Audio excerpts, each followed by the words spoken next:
Well, as we concluded our lesson in 1 Samuel chapter 20 last week, we were as an audience to Jonathan and David establishing a new covenant between them. The covenant I'm speaking of begins with the 12th verse, and it continues to be elaborated upon until verse 23 of chapter 20.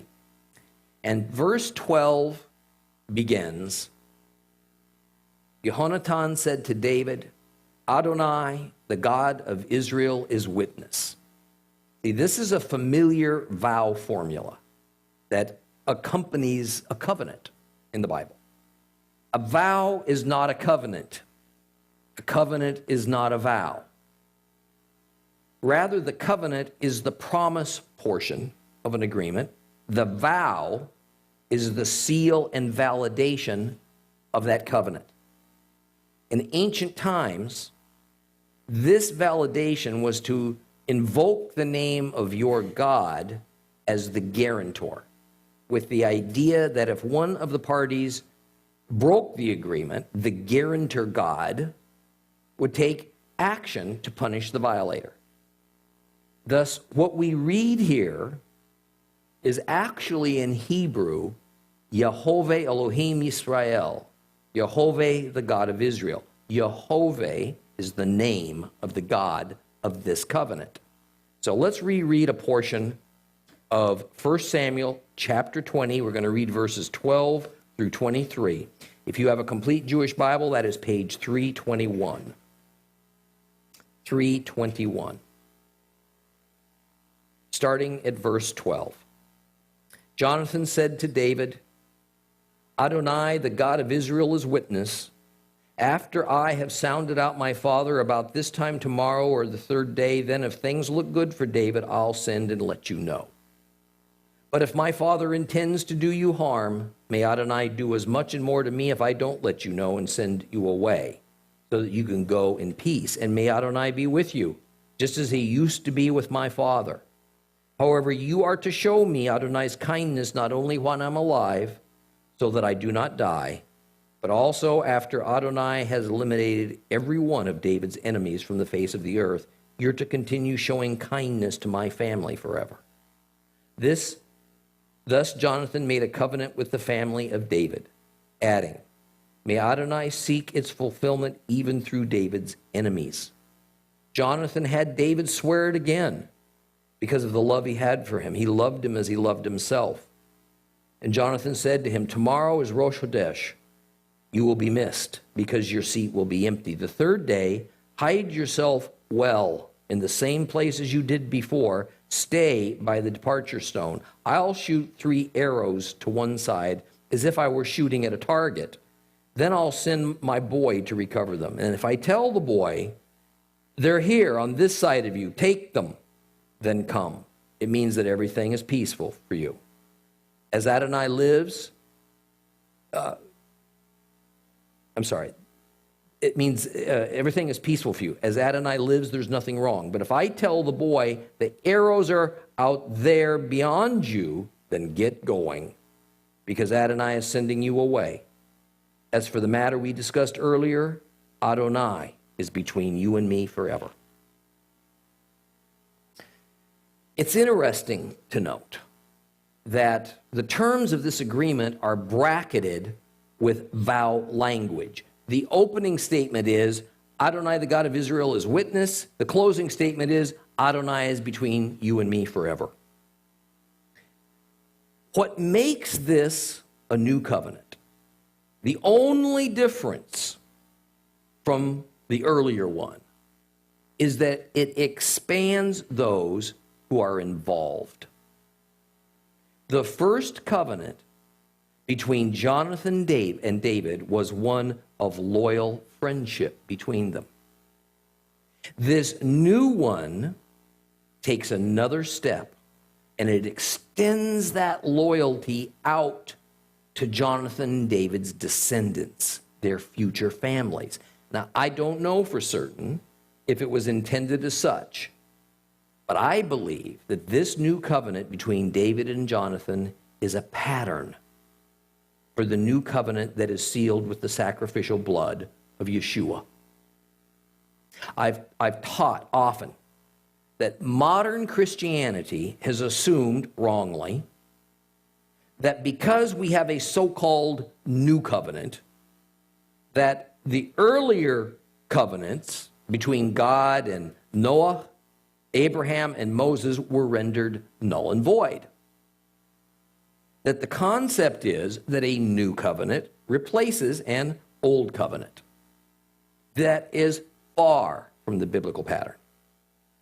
Rather, Holy Scripture demonstrates that each successive covenant is established not as a replacement for an earlier one, but rather it addresses other matters entirely, or it pushes the redemption agenda forward another step, or it extends the benefits and scope of the earlier ones. Now, just as there was established the initial covenant of loyal friendship between David and Jonathan, and now here in chapter 20, the benefits and the scope of the covenant have been extended to their future descendants in this new covenant. So it is that the scope and the benefits of the earlier biblical covenants that were made between the Lord and the Hebrews were extended to all the people on this earth. All the tribes, all the nations, meaning Gentiles. The earlier covenants of God were not abolished. They were not abolished. Of course, there were caveats that made it clear that no one could enjoy the benefits of any of God's covenants if they weren't squarely in his camp. And that meant adopting the set of heavenly ideals that, when taken as a whole, the Apostle Paul labels them spiritual Israel, or true Israel, or the Israel of God. Now, this new covenant agreed to in 1 Samuel chapter 20 further assumes that David will be in authority over Jonathan someday.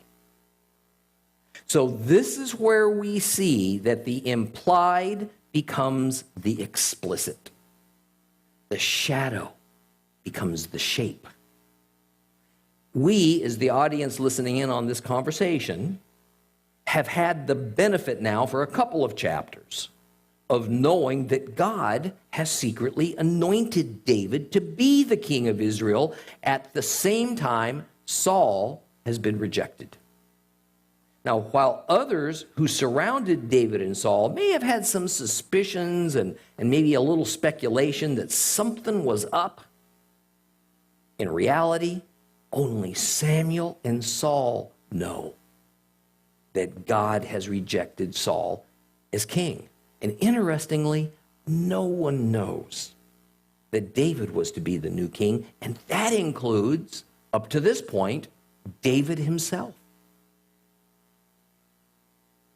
Samuel had indeed anointed David, but the scriptures imply that Samuel didn't even know for certain what the anointing signified. So neither was David told. So as we see this scene between Jonathan and David unfold, one must grasp that it was a combination of some kind of mysterious instinct within Jonathan, accompanied by some strange and disturbing circumstances concerning his father, which caused him to conclude that David was soon going to be the king of Israel. And this had all kinds of important ramifications for Saul's family, for Jonathan personally, and for Jonathan's offspring. And the most immediate concern was that once David became king, that he wouldn't turn on Jonathan and kill him, because that was a rather typical thing for the new dynasty to perpetrate upon the former one in that day and age. But even more to this new covenant, it required David to show chesed, fidelity, faithfulness, loving kindness to Jonathan and to all of his descendants. And the reason that David owed this to Jonathan is because Jonathan willingly forfeited his customary right to succeed his father to the throne. And because Jonathan put his own life on the line to show a greater loyalty to his friend David than to his own father, his father was getting very suspicious. And once again in verse 17, we run into this statement that gives us the reason that Jonathan was willing to give up so much and turn it all over to David. It was because he loved him as he loved himself. It's important that we see this in the dual context that's intended. The first sense of this is to express this deep loyalty, this connection of their souls through God, who is that common point of connection. Note how this connection between them has been established in much the same way as believers are all interconnected through Yeshua. And the second sense is as a political reality. Recall that we have discussed that to love can be presented in the Bible in a number of different senses and meanings, and one of those is to express a proper and expected king-vassal relationship. That is, it was common terminology for that era to say that a king loved his vassal and the vassal loved his king. In ancient Assyrian royal records is found the standard loyalty instructions that the generals of Ashurbanipal, the king of the vast Assyrian Empire at one point, that he formally demanded that the kings and the potentates of the many nations that he conquered declare. It said, Ki'i Napshat Kanu Latar Amani, which translates to, you must love him, meaning Ashurbanipal, as you love yourself. Obviously, this wasn't referring to love in the sense of, rather, this was referring to love in the sense of cooperation. This was referring to love in the sense of acceptance on a political, not a personal level. So Jonathan was vowing not only to continue with loyalty in their personal relationship, but now also in this changed political reality whereby David would become the king and Jonathan would become subject to the king.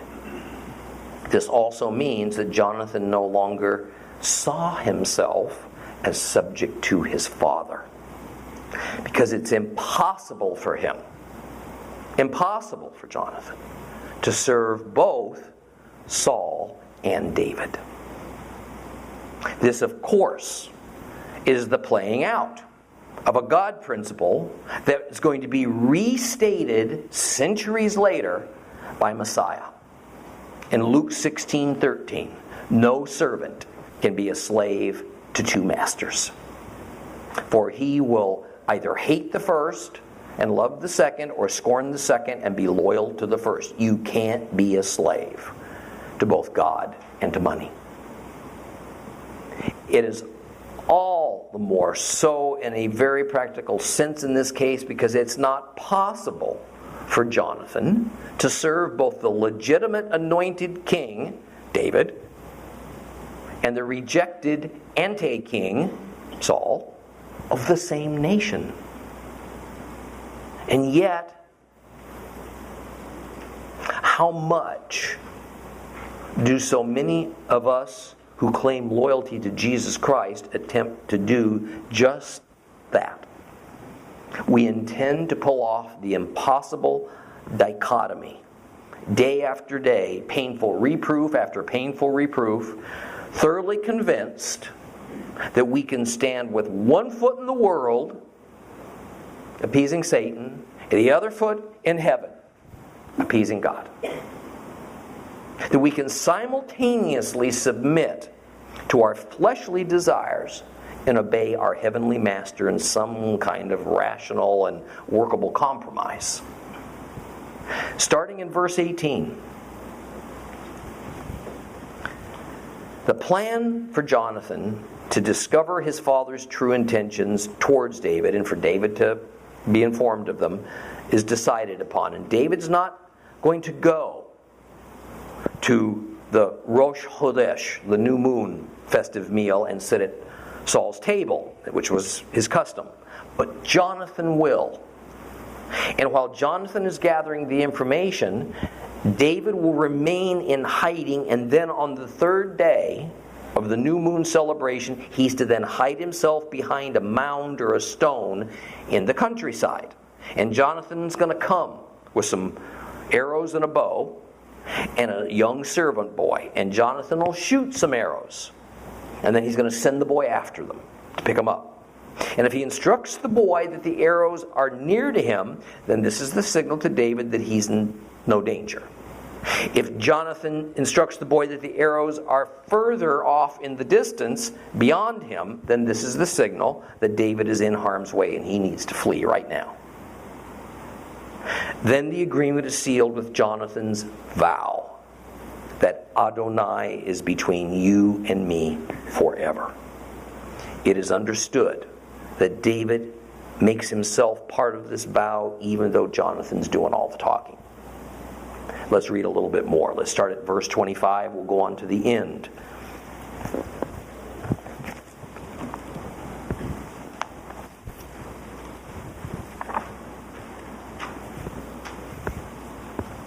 Or rather, we'll start at 24. So David hid himself in the countryside. When Rosh Chodesh came, the king sat down to eat his meal, and the king sat in his usual place by the wall, and Jonathan stood up. And Abner sat next to Saul, but David's place was empty. However, Saul didn't say anything that day because he thought, something's happened to him. He's unclean. Yes, that's it. He isn't clean. The day after Rosh Chodesh, the second day, David's place was empty. And Saul said to Jonathan, his son, why hasn't Jesse's son come to the meal either yesterday or today? And Jonathan answered Saul, David begged me to let him go to Bethlehem. And he said, please let me go, because our family has a sacrifice in the city, and my brother demanded that I come. So now if you look on me favorably, please let me go away and see my brothers. And that's why he hasn't come to the king's table. And at that Saul flew into a rage at Jonathan, and he said, you crooked rebel, don't I know that you've made that son of Jesse your best friend? You don't care that you're shaming yourself? You're dishonoring your mother too? Do you? Because as long as the son of Jesse lives on this earth, neither you nor your kingdom will be secure. Now send and bring him here to me. He deserves to die. Jonathan answered Saul his father, why should he be put to death? What's he done? But Saul threw a spear at him, aiming to kill. Jonathan could no longer doubt that his father was determined to put David to death. Jonathan got up from the table in a fury. He ate no food this second day of the month, both because he was upset over David and because his father had put him to shame. And the next morning Jonathan went out to the country at the time he had arranged with David, taking with him a young boy. And he told the boy, now run, find the arrows I'm about to shoot. And as the boy ran, he shot an arrow beyond him. And when the boy reached the place where the arrow was that Jonathan had shot, Jonathan shouted at the boy, isn't that arrow beyond you? Jonathan continued shouting out after the boy, quick, hurry, don't just stand there. And Jonathan's boy gathered the arrows and returned to his master. But the boy didn't understand anything about the matter.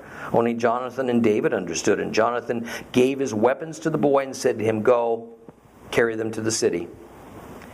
And as soon as the boy had gone, David got up from a place south of the stone and fell face down on the ground and prostrated himself 3 times. And they kissed one another and wept with each other until it became too much for David. And Jonathan said to David, go in peace, because we have sworn both of us in the name of Adonai that Adonai will be between me and you and between my descendants and yours forever.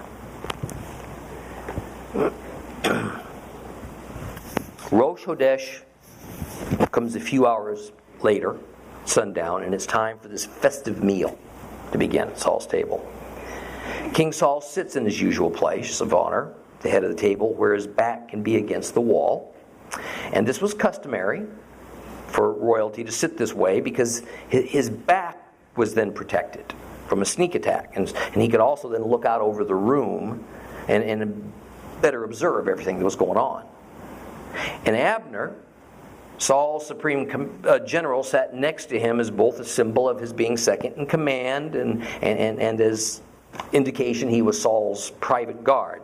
And rather surprisingly, the king said nothing about David's absence.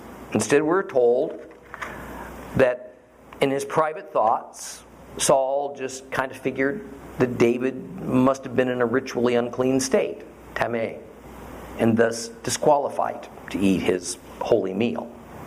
And we once again see how distorted the practice of the Torah laws had become. While Numbers 28 explains the God-ordained observance of Rosh Chodesh, we find that it is the priesthood that must preside over it, not the king, and that the sacred meal is for the priests, and thus must be eaten in the presence of the Lord, meaning at the sanctuary. There's no thought that the new moon observance meant that there was to be a special dinner meal eaten by the secular authority. And while there is certainly no prohibition against laymen having a celebratory meal for Rosh Chodesh, there's equally no authority to declare such a meal to be holy unless perhaps the meal contained a portion of meat that had been properly sacrificed to Yehoveh on the altar. Otherwise, as is here with King Saul, this was essentially only some kind of man-made tradition whereby the ritual cleanness status probably shouldn't even matter under these circumstances. Newsflash. That which is not prohibited by God does not mean that what is permitted is necessarily holy. We don't have holy Christmas and Hanukkah holidays. Even though our enemies may have godless evil in mind, we also don't have holy wars against our country's enemies.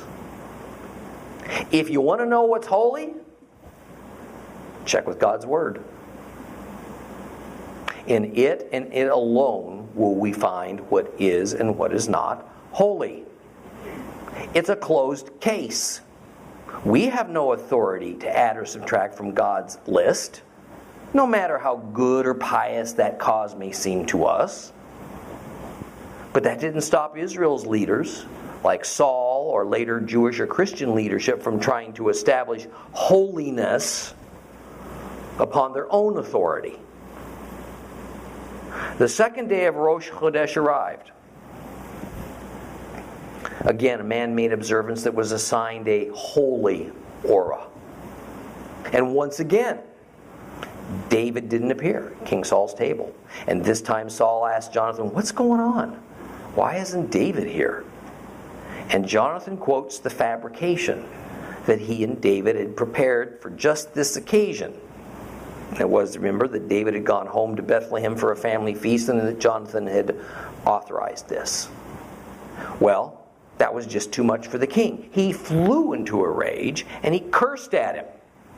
And the occasion that Jonathan says David is attending is in Hebrew, Zevah Mishpacha.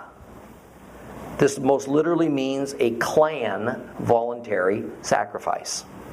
So the idea is that this family celebration indeed is supposed to follow the Levitical law concerning sacrificing, but since the Zevah is a voluntary class of sacrifice, it is here being coupled with a kind of annual clan-wide reunion of David's kinfolks, because the bulk of the meat can be used by the participants for a festive meal. Now, it's thought that there was actually an altar in Bethlehem at one time, as there was in many places throughout the Holy Lands. And this arrangement of several altar or sanctuary sites was not at all in line with the Torah laws ordaining only a single central sanctuary. But it seemed to be an accepted norm at this time by the tribes and the clans to have many. No doubt the priests protested this to some degree, but it appears that by now the priests had split up into factions, and they had dedicated themselves to serve one of those sanctuary or cult sites or another according to their personal loyalties and their personal preferences. Well, Saul was so angry with Jonathan for allowing David to go home to his family rather than showing a greater loyalty to the king, he started shouting curses at Jonathan. And he yells, Ben Nawat Hamardut. He yells this at his son. It means, you son of a rebellious woman. I like that.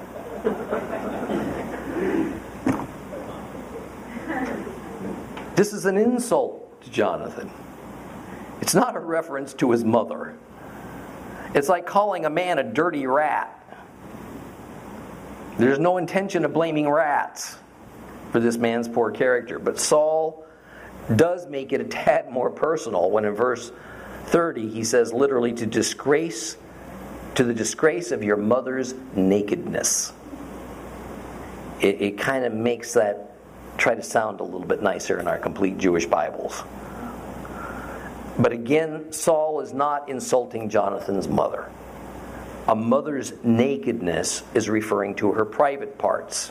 The idea is that the female part of his mother, where birth occurs, has been shamed because of her son's disloyal actions towards his family. This is all very Middle Eastern cultural dialogue. Anyway, Saul makes it clear that Jonathan's friendship with David has been a source of suspicion to Saul, and now he claims that his suspicions have proved to be true. And then in verse 31, the crux of this matter becomes clear. As long as David is alive, Saul's dynasty, with Jonathan being the next in line to rule, won't become entrenched. David is indeed a danger to the throne. And Saul is perplexed as to why Jonathan can't see that. Poor naive Jonathan retorts with a defense of his dear friend. What's he done? He says to his father. And this further infuriates Saul to the point that he takes a javelin that he always has in or near his hand and he throws it at Jonathan with full intent to kill him. And the naivety, boy, that instantly vanishes. Jonathan now realizes what David's been trying to tell him and what Saul has been so openly demonstrating, that the king wouldn't stop at anything to put David into his grave. So now everything's out in the open. Saul knew David had rejected him as king. Or rather, Saul knew that God had rejected him as king, but he wasn't about to give up his throne to anybody but his own son. Saul didn't know that God had chosen David. Nevertheless, David bore all the earmarks of being a genuine threat to Saul's dynasty, so he had to be eliminated. Jonathan, on the one hand, was actually now convinced that David was the Lord's choice for king and that his father would do all in his power to prevent that from happening, no matter how blasphemous and rebellious doing that was. See, there's little discernible difference at this point between Saul and the Pharaoh of Israel's captivity. Jonathan was humiliated, he was angry, he was shaken, and he left the table, he didn't eat. And understand that the purpose of this meal wasn't to satisfy hunger, it was supposedly a sacred meal before the Lord. It was a religious ritual, as tainted as it was. So to not partake of it was a serious decision that probably brought gasps from the servants and from the guests. And in what could only have been a depressed condition, Jonathan followed through with the plan. And on the third day, he summoned a young servant boy. He gathered his bow and his arrows. He went out to the countryside where David was going to be hiding. And, 3 is significant, by the way, because in the Bible, 3 is symbolic of divine influence. Using the arrow signals they had agreed upon, Jonathan indicated to David that his worst fears were true. He had to escape the area immediately. And Jonathan dismissed the boy, who had no idea of this plan, told him to go back to the city, which was Gibeah. And once they were alone, David emerged and they bade each other the saddest of farewells. David positively howled in anguish. Not simply because he would have to leave behind his most loyal friend, one of a level nobody could ever imagine, but because his life was never going to be the same. He was now a hunted fugitive who had done no wrong. It all seems so unfair. All David had ever done was to fight Saul's wars, to defeat Saul's enemies, to soothe Saul's inner demons with music, and show him the greatest deference at all times. I've thought about this long and hard. David had no idea that Saul was actually the one who better understood the reality of this situation. Saul and Jonathan sensed, they knew that David was destined for the throne of Israel unless he was stopped. David was totally unaware of this immense honor that the God of Israel had bestowed upon him, so he couldn't understand why things were going this way. What a lesson for us. Like for Job, the things that happen to us in our lives may seem inexplicable at the time, but easily it could be the Lord working His will out through us. It may be that we suffer, but it also may be that we just don't have a need to know in God's eyes. This is perhaps the best definition of the trials that the Bible explains many of God's followers are going to endure. We will be perplexed and confused, but will we remain faithful and continue to trust that the Lord's in control? Or are we going to melt? And we're going to start incessantly demanding to know why God, in our prayers and our petitions. Don't lose heart, by the way, if you've done the latter. So is David. In many Psalms, as David contended with God in his prayers, he began with a pleading or a very fearful, why? Why is this happening to me? But ended with a peaceful acceptance of God's sovereignty and agreement with the Lord's right to David's life. Well, this chapter ends with a tearful farewell, but that's not the meaning of the go in peace statement by Jonathan to David. Go in peace is a technical legal term that more or less means, okay, we have a deal.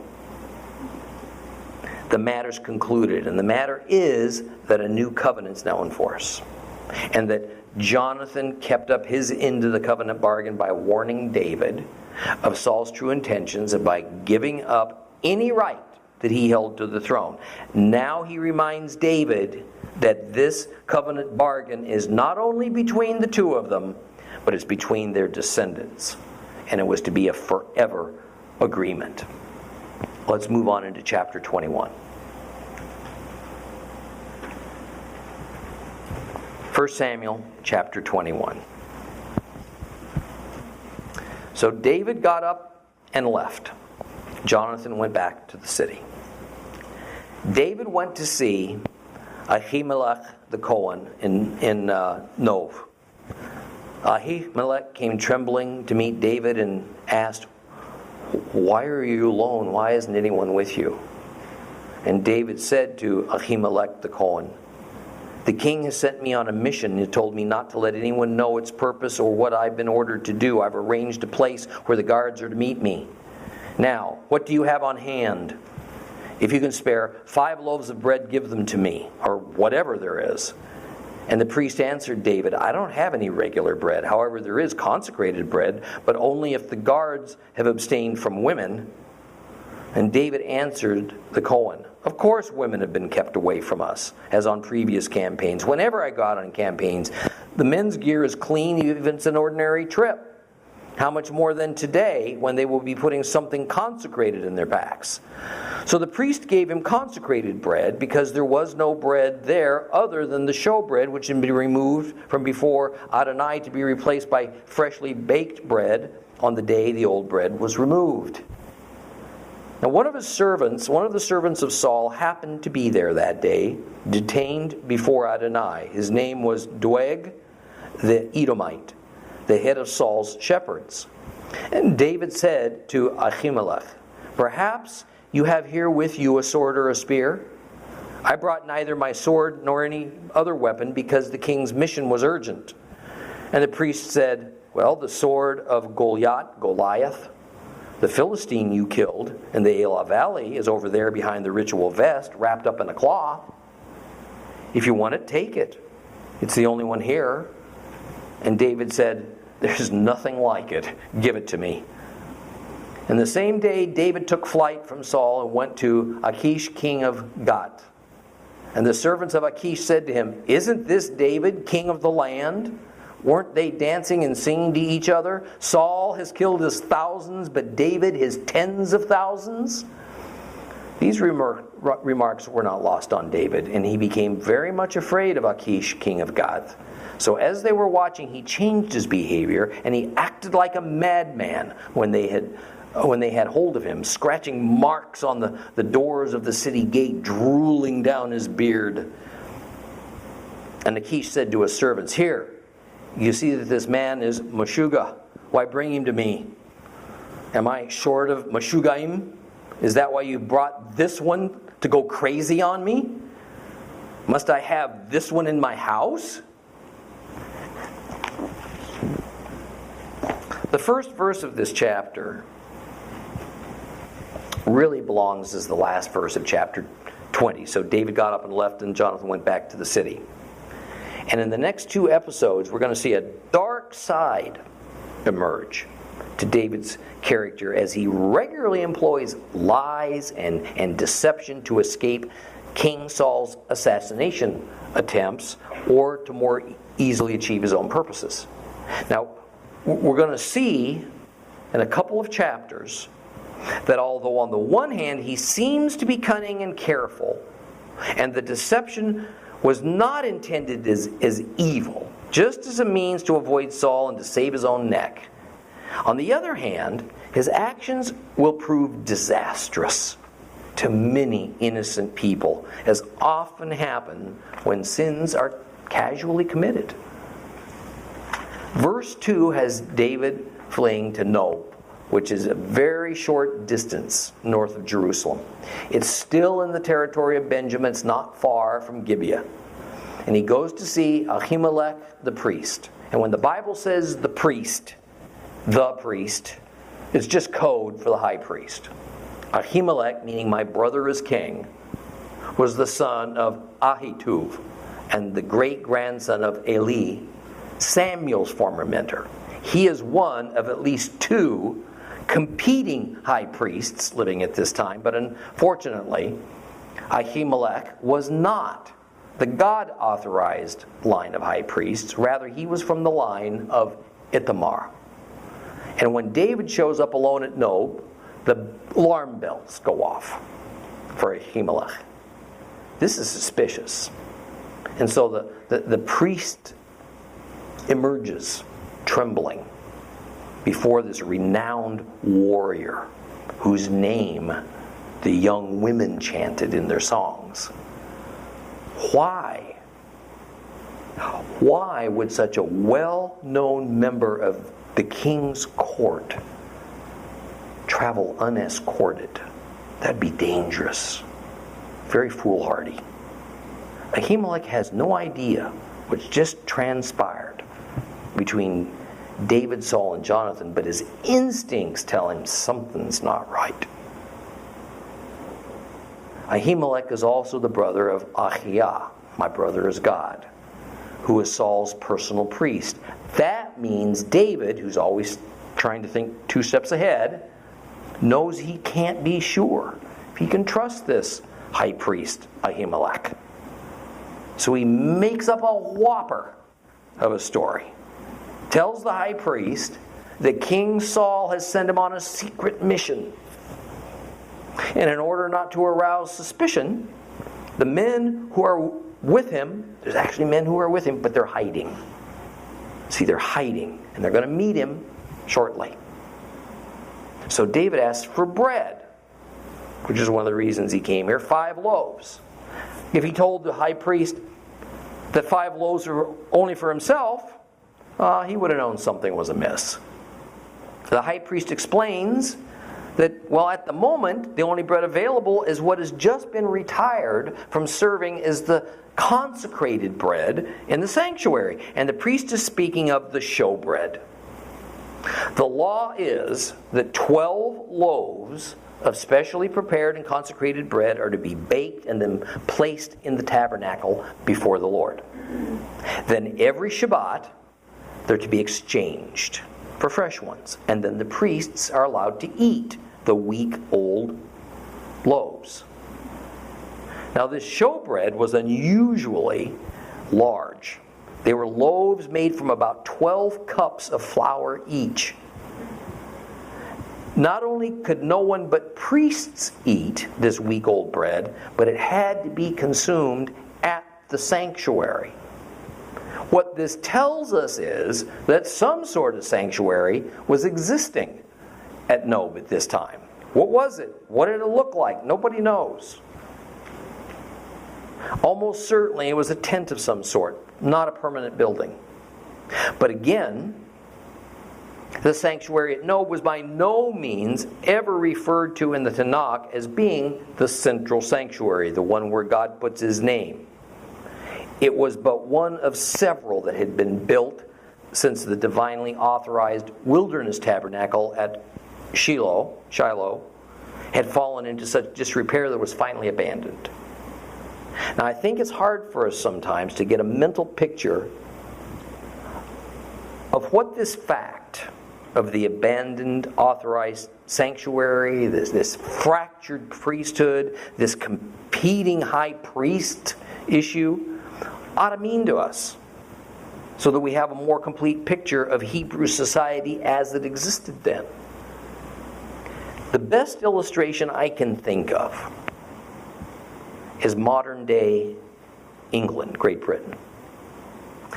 At one time, this great nation was thoroughly Christian. But today, it's almost devoid of any spirituality or religion except for Wicca and Islam.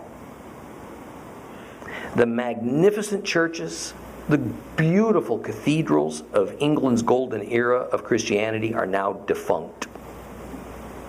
They're either mostly boarded up, or they become museums, sold as restaurant locations, or more recently turned into mosques. And this new reality has happened at a relatively slow pace. So the full effect of all this wasn't realized until people started looking around and the churches were gone. But it was too late. It's now considered normal. And only a few lament what once was. And mostly that consists of startled foreigners like myself. The young British generation knows nothing else. It pays no attention to this enormous spiritual void that has overtaken them. This was Israel at the time of David's escape from Saul. The religious situation was confused. It was contorted. Who was Israel's ultimate human religious authority? It was once Samuel. But ever since Saul became king, Samuel became retired. So the answer to that important question, who was in charge, depended on where you lived, depended on who you asked. There were supposed to have been 48 Levitical cities for the priests and for the Levites to live in and perform their critical religious duties, all scattered throughout the Promised Land and funded by the other 12 tribes. Never at any point did Israel attain that full number. Some of the priests and Levites turned to hiring themselves out to be private priests to wealthy families. Matter of fact, we read about this back in the book of Judges. Others gave their allegiance to tribal and clan leaders so that a ritual worship site could be erected and maintained, so at least they could perform something that resembled the Torah duties that they were born to do, and so they could make a living, so their families could survive. Anyway, back to verse 5.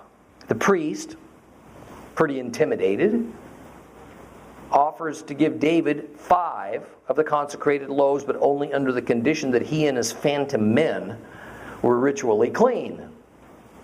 And David assures him that he and his men are honorable, they're on duty, and therefore they had abstained from relations with women, which would have rendered them unclean, and that's what seemed to worry Ahimelech the most.